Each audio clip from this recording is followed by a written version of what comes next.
अस्सलाम वालेकुम, this is sir Noor and we are learning English language. आज हम सीखेंगे कि बीमारियों को, कौन सी बीमारियों को इंग्लिश में क्या कहते हैं। तो आइए सीखते हैं। सबसे पहली बीमारी है सांस की बीमारी। तो सांस की बीमारी जिसमें सांस फूल रही होती है, सही से बेहतर तौर पर सांस नहीं आती, तो उसको हम क्या कहते हैं? अस्थमा। इंग्लिश में इसको हम कहते हैं अस्थमा। इसी तरह कब्ज़ होना, पेट की बीमारी है कब्ज़ होना। Constipation, constipation. खसरा, खसरा, खसरे को क्या कहते हैं? Chickenpox, chickenpox. कांसी, कांसी को क्या कहते हैं? कफ, कफ। सर चकराना, सर चकराना यानी कि सर घूमना है, सर चकराना, चक्कर आना, तो इसको क्या कहेंगे? फीलिंग डिजी, फीलिंग डिजी। चीचक, चीचक बीमारी है स्मॉल पॉक्स, दानों की बीमारी है, इसको कहते हैं स्मॉल पॉक्स, स्मॉल पॉक्स।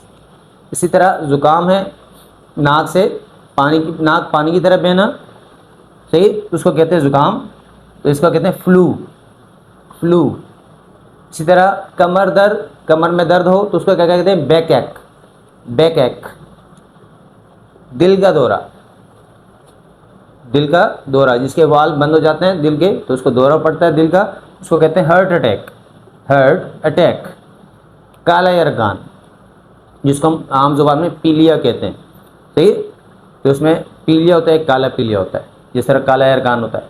तो इसकी जो सीवर स्टेज है वो काला यरकान कहलाता है, जिसको हम कहते हैं हेपेटाइटिस। एक बी होता है और एक सी होता है, तो हेपेटाइटिस सी जो है वो काला यरकान कहलाता है। पूड़ा, कहीं पे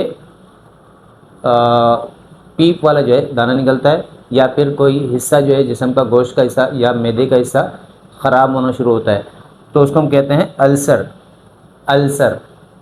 इसी तरह के आना, उल्टियाँ होना, उल्टियाँ होने को क्या कहते हैं? वोमिटिंग या वोमिट। अगर वर्ब के तौर पे बोलते हैं तो वोमिट, नाउन के तौर पे बोलते तो वोमिटिंग।